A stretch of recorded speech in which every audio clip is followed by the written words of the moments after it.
ఖచ్చితంగా అక్క కానీ చెల్లె కానీ. భారీ వర్షాలతో పలు ట్రైన్లను వరంగల్లో ఆదివారం దక్షిణ మధ్య రైల్వే రద్దు చేసింది. మరికొన్ని రైళ్లు దారి మళ్లించారు.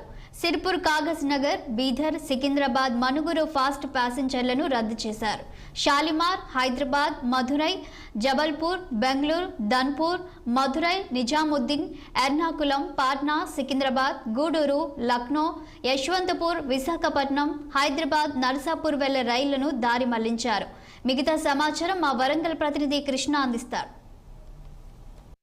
గత 2 రోజులుగా కురుస్తున్న భారీ వర్షాల కారణంగా ఉమ్మడి వరంగల్ జిల్లా మొత్తం తడిసి ముద్దని చెప్పుకోవచ్చు. చూసినట్లయితే చెన్నగాంలో ఉన్న వాగులు, వంతెనలు మొత్తం పొంగి రహదారులు మొత్తం బంద్ అయినాయి. మహబాద్లో అయితే ముఖ్యంగా మొదలు చూస్తే ఇంటికన్నీ రైల్వే స్టేషన్ దగ్గర పట్టాలు కొట్టుకుపోయి వరంగల్ నుంచి ఏవైతే పోవాల్సిన ట్రైన్లు తమిళనాడు కానీ కేరళ కానీ అటు పోవాల్సిన ట్రైన్లు అన్నీ బంద్ అయినాయి. ఇక మహబాద్ తర్వాత మళ్ళీ జనగాం చూసినట్టయితే జనగాంలో మన వాజేడు ఇవన్నీ మొత్తం పొంగి పొరుగుతున్నాయి. ములుగు జిల్లా చూసినట్టయితే ఏటూరు నాగారం, వాజేడు, వెంకటాపురం మొత్తం 2 రోజుల కురుస్తున్న వర్షాల కారణంగా లోతట్టు ప్రాంతాలు మొత్తం ముంచేసింది. ఇప్పటికే అధికారులు మాత్రం స్పందించి లోతట్టు ప్రాంతాల్లో ప్రజలను మాత్రం సురక్షిత ప్రాంతాలకు చేరవేశారు.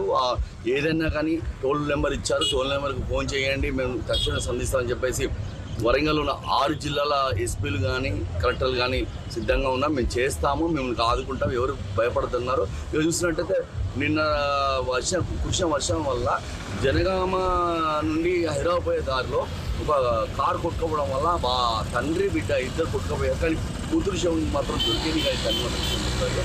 ఇప్పుడు ఇక వరంగల్లో మాత్రం చూసినట్టే ఉమ్మడి వరంగల్ సిటీ మొత్తం వర్షం కారణంగా తడిసి ముద్దయింది. ఇక మొత్తం బతకాలి చెరువు కానీ చూసినట్టయితే మన వడ్డపల్లి చెరువు కానీ ఇవన్నీ చెరువులు పొంగి పొరుగుతున్నాయి.